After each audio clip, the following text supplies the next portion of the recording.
सो hey guys, ये कहानी होने वाली है हमारे मेन हीरो श्याओ युन की, जो कि बहुत ही जल्द अब बनने वाला है सन ऑफ गॉड, जिसकी वजह से वो पूरे के पूरे जीव श्याओ कॉन्टिनेंट के ऊपर बन जाएगा टॉप लेवल का कल्टीवेटर। तो इस कहानी की शुरुआत होती है हमें कॉन्टिनेंट के बारे में बताते हुए, जहाँ पर गॉड आयरन को माना जाता है सबसे रिस्पेक्टेड गॉड। जब से केओस एम्परर यहाँ से गए हैं हेवन में, तब से वो अपना पूरा प्रयास कर रहे हैं इस केओस होली लैंड को पूरे 9 हेवंस में नंबर 1 बनाने के लिए, ताकि एक ऐसी ताकत का उदय हो जो कि पूरी दुनिया को ही हिला के रख दे। इसके तुरंत ही बाद अब हमें दिखाया जाता है हमारे मेन कैरेक्टर को, जिसका नाम होता है श्याओ युन, जो कि एक नॉर्मल कल्टीवेटर होने के बाद भी फाइट कर रहा होता है गॉड लेवल के बंदे के साथ में, जिसका नाम होता है जी यूलोंग। जी यूलोंग श्याओ युन से ये कहने लगता है कि हाँ, मैं ये जानता हूँ कि तुम्हारा टैलेंट काफी हाई लेवल का है और तुम बहुत ही ज्यादा काबिल भी हो, लेकिन तुम्हारी ये जो ह्यूमन बॉडी है वो कभी भी मेरा मुकाबला नहीं कर सकती। तो श्याओ युन कहता है कि जरा एक बार मेरी लाइटनिंग बॉडी को भी देख लो। लेकिन श्याओ युन ने जैसे यहाँ पर जी यूलोंग के ऊपर अपना अटैक किया था, तो फिर वो भी यहाँ पर यूज करने लग जाता है अपने सुपर फास्ट रिफ्लेक्शंस को, क्योंकि जी यूलोंग के पास में भी होती है उसकी लाइटनिंग बॉडी, जो कि बहुत ही ज्यादा तेजी के साथ में श्याओ युन के चारों तरफ ही घूमे जा रहा था। लेकिन श्याओ युन उसकी स्पीड को ट्रैक करता है और उससे केवल अपने एक ही पंच के साथ में जोड़ करते हुए काफी पीछे तक धकेल के रख दिया था, जो चीज जी यूलोंग के लिए भी काफी ज्यादा शॉकिंग थी। श्याओ युन कहने लगता है कि तुम मेरे ऊपर जो अपना गुस्सा दिखा रहे थे उसका खामियाजा तो तुम्हें भुगतना ही था। जी यूलोंग कहने लगता है कि एक ह्यूमन होने के बाद भी तुम मेरे सामने आकर इतनी ऊंची बात कैसे कर सकते हो। श्याओ युन कहता है कि शायद अभी तक तुम मुझे ठीक तरीके से पहचान नहीं पाए हो। जिसके तुरंत ही बाद श्याओ युन ने यहाँ पर एक्टिवेट कर लिया होता है अपने डिवाइन स्टॉर्म को, जिससे कि श्याओ युन का सिस्टम उसको तुरंत ही एक्टिवेट भी कर देता है। और इसके तुरंत ही बाद अब इन दोनों के ही बीच में एक काफी खतरनाक फाइट भी स्टार्ट हो गई थी। जी यूलोंग कहने लगता है कि मेरे पास में है मेरी डिवाइन बॉडी, इसी वजह से तुम चाहकर भी मुझसे फाइट में जीत नहीं पाओगे। श्याओ युन की जो गॉड स्टॉर्म की एबिलिटी होती है, इसकी वजह से उसकी भी स्पीड बहुत ही ज्यादा इंक्रीज हो गई थी। उन दोनों की यहाँ पर फाइट होती है और फाइनली जीत ही जाता है श्याओ युन, जैसे कि उसका सिस्टम उसको ये बताता है कि फाइनली तुम कंप्लीट कर चुके हो अपने फर्स्ट टास्क को, जिसको कंप्लीट करने के बाद अब वो आ चुका होता है केओस एम्पायर के अंदर। साथ ही साथ ये फर्स्ट राउंड कंप्लीट करने की वजह से उसका पावर लेवल भी थोड़ा सा अपग्रेड कर दिया गया था। श्याओ युन भी कहने लगता है कि फाइनली मैं एंटर कर ही चुका हूँ केओस एम्पायर के अंदर, जहाँ पर अब तभी वो अपने सामने आता हुआ देख पाता है कुछ मास्टर्स को, जिनमें जो सबसे मेन एल्डर होते हैं वो ये बताने लगते हैं कि यहाँ पर अब तुम सभी लोगों के लिए मैं पेश करने वाला हूँ एंट्रेंस एग्जाम को, जो कि वैसे तुम लोगों के हिसाब से ज्यादा कठिन तो नहीं होगा, क्योंकि यहाँ पर अब इन लोगों को अपनी पावर्स की हेल्प से एक बैल को रिंग करना होगा, जो कि कोई मामूली बैल नहीं होती, बल्कि देखने में ही लग रही थी एक हेवन लेवल की बैल, जो कि सीधी ही जाके एक ग्रैंड लेवल की एंट्री मारती है उस अकेडमी के अंदर, जिससे निकलने वाली ही फ्रिक्वेंसी बहुत ही ज्यादा हाई लेवल की थी, जिसको देखकर तुरंत एक बंदा वहां पर पहुंच जाता है और वो ये कहने लगता है कि मैं इसको रिंग कर पाऊंगा। इसको हिट करने के लिए वो यूज करने वाला होता है अपनी पूरी ताकत को, जो नजारा देखकर एल्डर्स काफी खुश हो जाते हैं और वो ये कहने लगते हैं कि शायद हमें वो मिल चुका है जिसकी हम लोगों को तलाश थी। लेकिन पूरी ताकत के साथ में हमला करने के बाद भी उस बैल के कान पर जूं तक नहीं रेंगते। वो बार बार और लगातार अपने कई सारे हमले करता है उस बैल के ऊपर। अपने काम में कामयाब ना होने की वजह से वो कहने लगता है कि मास्टर जैंग, मुझे तो लगता है कि आपकी ये बैल ही खराब है, जिसकी वजह से एल्डर जैंग तुरंत ही उसको उठा के यहाँ से नीचे फेंक देते हैं। जिसके बाद अब यहाँ पर एक के बाद एक डिसाइपल्स आते जाते हैं और वो ट्राई करते जाते हैं, लेकिन उनमें से किसी को भी अभी तक सफलता प्राप्त नहीं हुई थी। इसीलिए एल्डर्स सभी के सभी कैंडिडेट्स को यहाँ से नीचे भेजते जा रहे थे। जिसके बाद अब यहाँ पर एंट्री हो जाती है श्याओ युन की, जो कि यहाँ पर जैसे अपनी पावर्स को एक्टिवेट करता है तो सभी लोग एकदम से ही चौंक जाते हैं, क्योंकि श्याओ युन अपनी पावर्स को बढ़ाने के लिए यहाँ पर चारों तरफ की स्पिरिचुअल एनर्जी को एब्जॉर्ब कर रहा था, जिसके उस बैल को रिंग करने से पहले ही एल्डर्स ये कहने लगते हैं कि शायद ये भी बाकियों के जैसे ही होगा। दूसरे एल्डर भी ये कहने लगते हैं कि हाँ, हम लोग सैकड़ों डिसाइपल्स को देख चुके हैं, लेकिन जैसे यहाँ पर श्याओ युन ने अपनी पावर्स की हेल्प से उस बैल के ऊपर हिट किया था, तो उससे निकलने वाली शॉक वेव्स पूरे के पूरे एम्पायर को तक हिला के रख देती हैं। जो नजारा देखकर इन एल्डर्स की आंखों में खुशी के आंसू आ गए थे, क्योंकि हजारों डिसाइपल्स को देखने के बाद अब ये पहला डिसाइपल उनको ऐसा मिला था जो कि इतनी ज्यादा ग्रैंड लेवल की पावर्स को रखता हो। श्याओ युन खुद की पावर्स को देखकर शॉक रह जाता है कि क्या सच में उसके अंदर इतनी ज्यादा ताकत आ चुकी है। लेकिन तभी वो अपने सामने देख पाता है दो स्पिरिचुअल गॉड्स को, जिनमें से एक का नाम होता है लेजू और दूसरे का नाम होता है एंसेस्टर बूटियन, जिनको देख के श्याओ युन ये सोचने लगता है कि कहीं उसने गलती से इन दोनों ही गॉड्स को गुस्सा तो नहीं दिला दिया। जिस मोमेंट पर तभी वो एल्डर सामने आते हैं और ये कहने लगते हैं कि तुम्हारा स्वागत है हमारी एकेडमी में, तुम्हारा बहुत बहुत शुक्रिया, जो कि तुम्हारा जैसा टैलेंटेड बंदा हमारे साथ में ज्वाइन होने के लिए आया है। तो श्याओ युन उनसे पूछता है कि क्या मैं आपकी तारीफ जान सकता हूँ, जिससे कि वो ये बताने लगते हैं कि मुझे असल में कहा जाता आता है होली लॉर्ड। जो नाम सुनते ही शाओ युन उनके सामने अपना सर झुकाने लगा था, लेकिन वो कहने लगते हैं कि नहीं नहीं, तुम्हें ऐसा करने की जरूरत नहीं है, क्योंकि तुम ऑफिशियली बन चुके हो सन ऑफ गॉड, पूरे के पूरे केओस होली एम्पायर के। जो बात सुनकर शाओ युन खुद भी शॉक हो चुका था कि आखिर ये कब हुआ। होली लॉर्ड ये बताते हैं कि अब तुम्हें भी मेरे जितना ही सम्मान दिया जाएगा। जिसके बाद अब होली लॉर्ड उन सभी के सभी डिसाइबल्स को यहाँ से भगा देते हैं जो कि उनके किसी भी काम के नहीं थे। इसके बाद अब वो कहने लगते हैं कि सुनो मेरी बात को सन ऑफ गॉड, यहाँ पर बहुत से ऐसे एंसेस्टर्स होंगे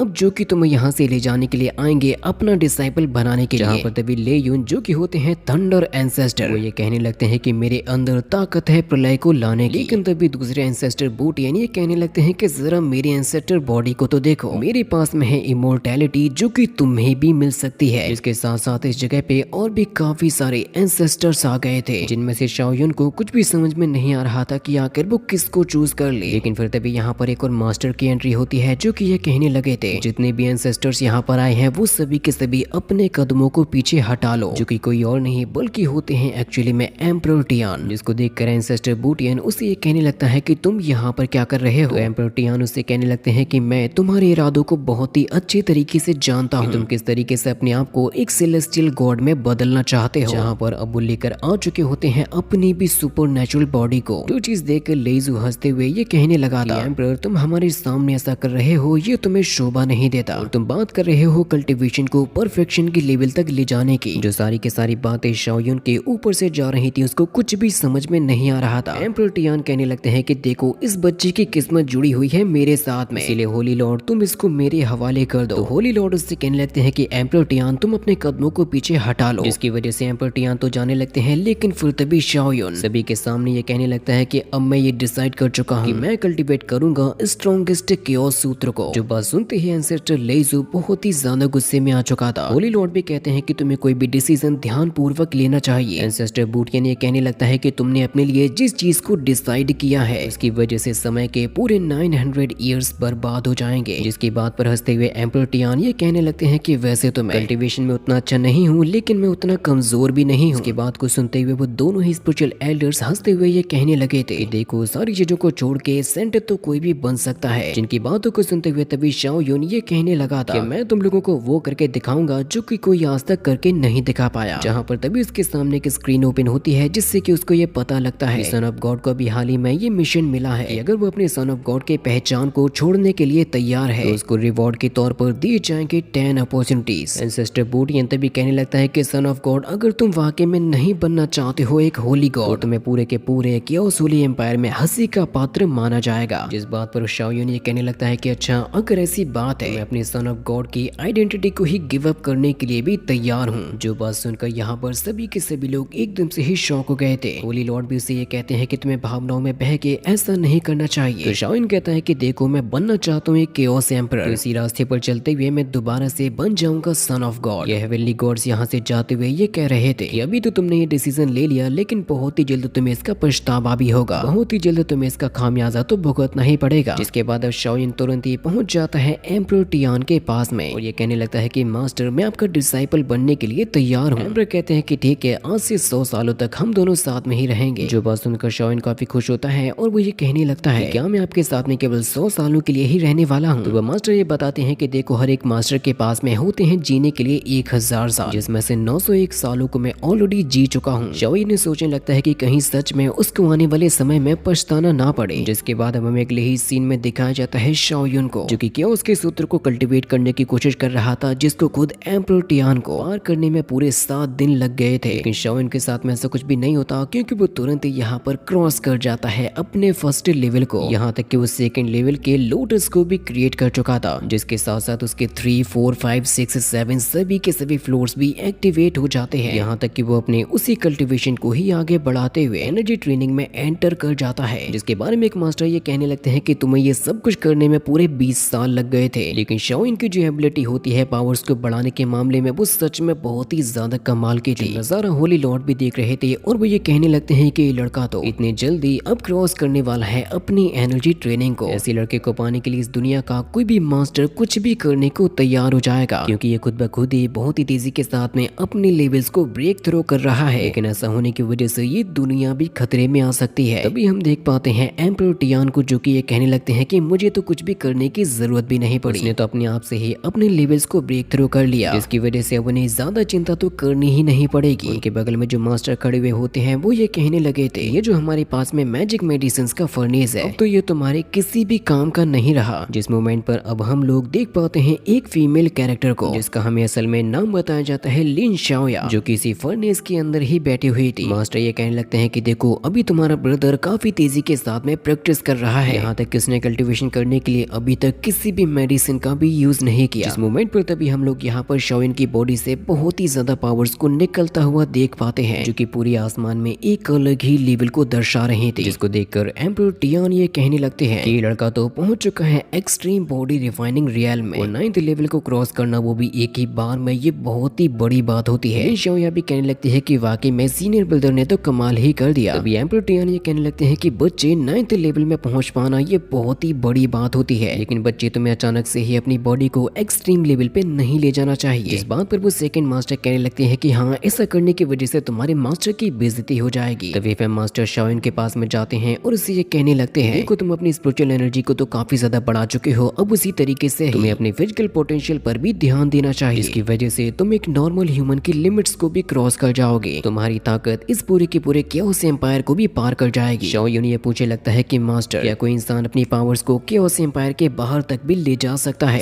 एम्परर टियान उसके बताते हैं कि मेरे मास्टर अपनी कॉम्बैट पावर को ले जा चुके थे 1 मिलियन तक, और साथ ही साथ वो पार कर चुके थे 9 फॉरबिडन रियल्म्स को। जो बात सुनते ही शाओयन भी कहने लगता है कि मास्टर, मैं भी किसी भी हाल में 9 फॉरबिडन रियल्म्स को पार करके रहूंगा। एम्परर टियान कहते हैं कि अच्छा, अगर ऐसी बात है तो उसके लिए तुम्हें सबसे पहले बढ़ानी होगी अपनी कॉम्बैट परफॉर्मेंस को। जो चीजें मास्टर टियान तो नहीं सिखा सकते, उसके लिए उन्हें किसी और की हेल्प लेनी होगी। जो बात सुनकर शाओयन भी शॉक हो जाता है कि क्या वाकई में उसके मास्टर के पास में कोई भी कॉम्बैट एक्सपीरियंस नहीं है। वो बताते हैं कि अब हमें यहाँ से जाना होगा स्टार टावर के अंदर, जिसके बाद हमें अगले ही सीन में दिखाया जाता है एक स्टार टावर को, जो कि असल में किसी की भी कॉम्बैट पावर को चेक कर सकता है। एक लड़का अपनी कॉम्बैट पावर को चेक करता है, जिसकी होती है 50,000। जिस मोमेंट पर वहाँ पर लिन शाओया पहुंच जाती है और वो भी चेक करती है अपनी कॉम्बैट पावर को, क्योंकि उसकी जो फिजिकल स्ट्रेंथ होती है वो वाकई में काफी ज्यादा लाजवाब थी। वो यहाँ पर मौजूद डिसाइपल से ये कहने लगती है कि तुम लोग तो मेरे सामने कुछ भी नहीं हो। जिस मोमेंट पर तभी यहाँ पर एक और बंदे की एंट्री होती है, जिसका हमें नाम बताया जाता है चू जिंगजियाओ। और इस बंदे ने जब यहाँ पर अपनी कॉम्बैट पावर को चेक किया था, तो ये तो वाकई में एक काफी बड़े लेवल को अचीव कर लेता है। वो यहाँ पर मौजूद लोगों को ये दिखा रहा था कि वो कितना ज्यादा काबिल है। इस बात पर तभी लिन शाओया ये कहने लगी थी कि मेरे सीनियर ब्रदर के सामने तुम कुछ भी नहीं हो, जिसके बारे में काफी सारे लोगों को पता होता है कि इसका सीनियर ब्रदर है शाओयन, जो कि सन ऑफ गॉड के नाम से भी जाना जाता है। लेकिन काफी सारे लोगों को ये भी पता होता है कि शाओयन ने सन ऑफ गॉड की पदवी को छोड़ दिया, इसलिए ये भी कहा जाता है कि अब वो कभी भी गॉड के थ्रोन पर नहीं बैठ पाएगा। जो बात सुनते ही लिन शाओया काफी ज्यादा गुस्से में आ जाती है और ये कहने लगती है कि तुम्हारी हिम्मत कैसे हुई मेरे सीनियर ब्रदर के बारे में ऐसी बात करने की। तो फिर तभी प्रिंस चू सामने आता है और ये कहने लगता है, अच्छा अगर तुम्हारा senior brother son of God था, फिर आकर उसने गिव अप क्यों कर दिया? मुझे तो ऐसा लगता है कि सन ऑफ गॉड बनने के लिए उसने जरूर से चीटिंग की होगी। जिस मोमेंट पर अब तभी यहाँ पर आ जाता है शाओयन, जिसको देखकर प्रिंस चू ये कहने लगता है कि शाओयन, क्या तुम भी यहाँ पर अपनी पावर्स को आजमाना चाहते हो? शाओयन खुद भी ये सोच रहा था कि उसको एक मौका चाहिए, ताकि उसने अपनी पावर्स को जितना भी गेन किया है वो सबके सामने साबित भी कर सके। जिसके लिए सिस्टम उसको ये बताता है कि तुम्हारे पास में अभी एक बहुत ही अच्छा मौका भी है, जिसके बदले में तुम्हें काफी सारे नए रिवॉर्ड्स भी दिए जा सकते हैं। शाओयन खुश होते हुए ये कहने लगता है इस तरीके से इन फ्यूचर उसको कभी भी पावर्स की कमी नहीं होने वाली। जहाँ पर तभी लिन शाओया शाओयन से ये कहने लगी थी कि जाइए और इन सभी के सभी लोगों को दिखा दीजिए अपनी असली पावर। शू भी कहता है कि हाँ बिल्कुल, मैं भी देखना चाहता हूँ कि आखिर तुम क्या कर सकते हो। जिसके तुरंत ही बाद अब शाओयन उसी स्टोन के सामने पहुंच जाता है और तुरंत ही प्रिपेयर करने लगता है अपने एक बहुत ही ज्यादा पावरफुल अटैक को, जिसको उसने उस स्टोन के ऊपर जैसे ही हिट किया था तो वो नाटक करने लगता है जैसे कि उसको चोट लग गई हो। उसने यहाँ पर मौजूद लोगों को जब बेवकूफ बनाया था, तो उसकी वजह से उसको 3 गुना ज्यादा रिवॉर्ड्स मिल जाते हैं। वो खुद भी ये सोच रहा था कि वाकई में उसने एक तीर से 2 निशाने लगा लिए। प्रिंस चू से ये कहता है कि ऐसा करने की वजह से तुम्हारी तो बहुत ही ज्यादा बेइज्जती हो चुकी है। लेकिन शाओयन ने जो यहाँ पर अटैक किया था, अब उसकी वजह से उसकी जो कॉम्बैट पावर दिखाई जाती है वो पहुंच चुकी होती है पर्पल गोल्डन लाइट तक, यानी कि वो क्रॉस कर चुका है अपनी फिजिकल ट्रेनिंग को। जो नजारा देखकर ही यहाँ पर मौजूद सभी के सभी लोग एकदम ही शॉक रह गए थे। प्रिंस चू को तो यकीन में नहीं हो रहा था कि इस बंदे ने ट्रेनिंग करना केवल 1 दिन पहले से ही स्टार्ट किया था, और आखिर इसके पास में इतनी ज्यादा कॉम्बैट पावर कैसे हो सकती है। सिस्टम की तरफ से उसको एक और नया टास्क भी दिया जाता है, इसको अगर इसने पूरा कर लिया तो उसको और भी ज्यादा रिवॉर्ड्स मिलेंगे। शाओनी सोचने लगता है कि इसके लिए अब उसको अपनी पावर को और भी ज्यादा बढ़ाना होगा। जहाँ पर तभी इसके पास में लिन शाओया आती है और ये कहने लगती है कि मुझे तो पता ही था मेरे सीनियर ब्रदर बहुत ही ज्यादा कमाल के हैं। जब प्रिंस चू यहाँ पर शाओयुन के पावर लेवल को देखने लगा था तो उसको अपनी औकात भी पता चल चुकी थी कि वो उसके सामने कुछ भी नहीं है। साथ ही साथ लिन शाओया अब यहाँ पर प्रिंस चू से ये कहने लगती है कि तुम्हारी हिम्मत भी कैसे हुई थी मेरे भाई को चीटर बोलने की। यहाँ पर मौजूद लोग ये कहने लगते हैं कि अभी इस बंदे को ट्रेनिंग किए हुए केवल एक ही दिन हुआ है और फिजिकल ट्रेनिंग के इस लेवल पे पहुंच पाना ये तो नामुमकिन है क्योंकि शाओयुन की कॉम्बैट पावर पहुंच चुकी होती है 100,000 पर। लिन शाओया बताने लगती है कि मेरा बिग ब्रदर पहुंच चुका है एक ही दिन के अंदर बॉडी रिफाइनिंग रियल में। तुम लोगों को नहीं लगता कि ऐसे जीनियस के सामने तुम लोगों को झुक के रहना चाहिए। लेकिन तभी एक बंदा आता है जो कि लिन शाओया को धक्का मारते हुए उसको रास्ते से हटा देता है, जिसकी वजह से शाओयुन उससे गुस्से के साथ में कहता है कि आखिर मैं तुम्हारा ये करने का मतलब क्या समझूं। तो प्रिंस चू ये कहता है कि तुम्हारी जूनियर सिस्टर कुछ ज्यादा ही बकवास करती है, उसे हमेशा डिसिप्लिन में रहना चाहिए। शाओयुन उससे कहता है कि देखो चाहे डिसिप्लिन हो या चाहे और कुछ भी हो मैं उसको सिखा दूंगा, तुम्हें चिंता करने की कोई जरूरत भी नहीं है और अगली बार से अपने हाथों को जरा संभाल के रखना। जब शाओयुन यहाँ से जाने लगता है तो प्रिंस चू उसको रोकता है और ये कहता है कि वैसे मेरे पास में तुम्हारे लिए एक बहुत ही अच्छी सलाह है। देखो तुम ऑलरेडी सन ऑफ गॉड की पदवी को गवा चुके हो। ये छोटी मोटी ट्रिक्स को यूज करते हुए तुम्हें ऐसा लगता है कि तुम मेरी बराबरी कर पाओगे, तो ऐसा नहीं होने वाला। चिंता मत करो, हम लोग बहुत ही जल्द मिलेंगे स्टार पवेलियन के अंदर। अब मैं वहाँ पर देखता हूँ कि आखिर तुम्हारे पास में और कौन सी ट्रिक्स होंगी मुझे दिखाने के लिए। जहाँ से वो हंसते हुए चला जाता है उसका मजाक उड़ाते हुए, ये भी कहते जाता है कि अच्छा होगा अगर तुम दोनों ही अपना ध्यान रखो। इसके बाद अब हमें अगले ही सीन में लिन शाओया और शाओयुन दोनों को ही जाते हुए दिखाया जाता है स्टार पवेलियन के अंदर। और ये स्टार पवेलियन अंदर से देखने में बहुत ही ज्यादा मजेस्टिक भी फील होता है। देखने में तो ऐसा लग रहा था जैसे कि ये लोग किसी और ही दुनिया में आ गए। यहाँ पर आकर लिन शाओया कहने लगती है कि ब्रदर मुझे यहाँ पर क्या करना चाहिए, क्योंकि मैं तो अभी तक उस लेवल पर आई भी नहीं हूँ जिससे कि मुझे यहाँ पर कोई काम हो। जिस बात पर एक बंदा उसका मजाक उड़ाते हुए कहने लगता है कि शायद तुम यहाँ पर पहली बार आई हो, क्योंकि इस स्टार पेविलियन को डायरेक्टली कंट्रोल किया जाता है सुप्रीम एल्डर्स के द्वारा। लेकिन हमें क्या चूज करना है इसका डिसीजन हमें खुद ही लेना होता है। जैसे यहाँ पर लिन शाओया से ज्यादा बातें करने लगता है तो शाओयुन तुरंत ही उससे कहता है पता नहीं क्यों मुझे ऐसा लग रहा है जैसे कि तुम्हारी परफॉर्मेंस कुछ ज्यादा अच्छी नहीं थी। इसकी बेइज्जती होने की वजह से वो बंदा तुरंत ही चला जाता है। लिन शाओया कहते हैं कि ब्रदर वैसे तुम्हें उसके बारे में पता कैसे था। तो शाओयुन कहता है कि मैं किसी की भी शक्ल को देख के बता सकता हूँ। जिस मोमेंट पर तभी यहाँ पर आवाज आने लग जाती है एल्डर्स की, जो कि ये कह रहे थे कि यहाँ के रिजल्ट्स को बहुत ही जल्द अनाउंस किया जाएगा। यहाँ से कुछ स्टार्स नीचे आएंगे तो सभी लोगों को अपने अपने लिए चूज करना होगा और जो भी बुद्धिमत्ता से काम लेगा बेशक उसको विजय प्राप्त होगी। और यहाँ पर ये जो एल्डर्स होते हैं वो पावर्स को परखना चाहते थे शाओयुन की, क्योंकि शाओयुन के जो अचीवमेंट्स हैं वो अभी तक किसी के अंदर भी नहीं देखे गए। जैसे कि एल्डर टियान हंसते हुए ये कहने लगते हैं कि स्टार पेविलियन का एल्डर होने की वजह से बेशक मैं तो यही चाहूंगा कि मेरा शाओयुन ही जीते। जिस मोमेंट पर तभी यहाँ पर एक और मास्टर की एंट्री होती है, जिसका असल में हमें नाम बताया जाता है एल्डर टियानी, जो कि पावर्स के मामले में पहुंच चुके होते हैं हेवन रियल्म के हाफ स्टेप में। इनकी प्रैक्टिस करने की स्पीड को देख के हर कोई हैरान है और बेशक वो रोल मॉडल बनने के लायक हैं इस पूरी जनरेशन के लिए। टियानी के जैसा एल्डर कल्टीवेटर कोई भी नहीं है। टियानी सामने आते हैं और वो ये कहने लगते हैं मैं भी ये देखने आया हूँ कि इन सभी स्टूडेंट्स में कौन सबसे काबिल है। हाल ही में मैंने किसी का नाम तो सुना है लेकिन पता नहीं वो कितना काबिल होगा। इसकी बातों पर एम्परर टियान तो ध्यान भी नहीं देते। टियान ये मजाक उड़ाते हुए कहने लगता है कि 100 साल के बाद हमारे बीच से कोई चला जाएगा। एम्परर टियान कहने लगते हैं कि अगर तुम अपनी बकवास कर चुके हो तो यहाँ से जा सकते हो। जिस मोमेंट पर तभी लिन शाओया के लिए एक स्टार को नीचे भेजा जाता है। इसके अंदर उसको एक रिवॉर्ड मिलता है जो कि होता है एक फर्स्ट क्लास का अमेजिंग रिवॉर्ड। इस पर हंसते हुए प्रिंस चू कहने लगता है कि तुम इतने में ही खुश हो गई। जिस मोमेंट पर तभी प्रिंस चू के लिए भी भेजा जाता है एक स्टार पर्ल को, जिसको वो कैच करता है और उसके अंदर उसको मिल जाती है एक बहुत ही अमेजिंग पावर। चीज देख के प्रिंस चू भी काफी ज्यादा खुश हो रहा था, क्योंकि प्रिंस चू ने प्राप्त कर ली होती है एक सुपर लेवल की अचीवमेंट। इसकी वजह से अब ये कहा जाता है कि ये बंदा अब बन चुका है पूरी एकेडमी में नंबर 1। प्रिंस चू अब यहाँ पर शो ऑफ करते हुए कहने लगता है कि देख लो जरा ध्यान से, मेरे पास में भी अब आ चुका है सुपर रिकॉर्ड। इस बात के बारे में दो एल्डर्स बता रहे होते हैं एल्डर टियानी को। हमारे बीच में प्रिंस चू के जैसे काबिल डिसाइपल्स भी हैं, जिनका फ्यूचर भी सेट है और उनकी पावर्स भी बहुत ही कमाल की हैं, कि असल में प्रिंस चू डिसाइपल होता है मास्टर टियानी का। टियानी कहने लगता है कि ये दुनिया कभी भी मेरे जैसे सेंट को नहीं देखेगी, कि मेरे जैसा मास्टर आज तक कभी हुआ ही नहीं। इसके आगे की अमेजिंग स्टोरी दिखाई जाएगी नेक्स्ट एपिसोड के अंदर।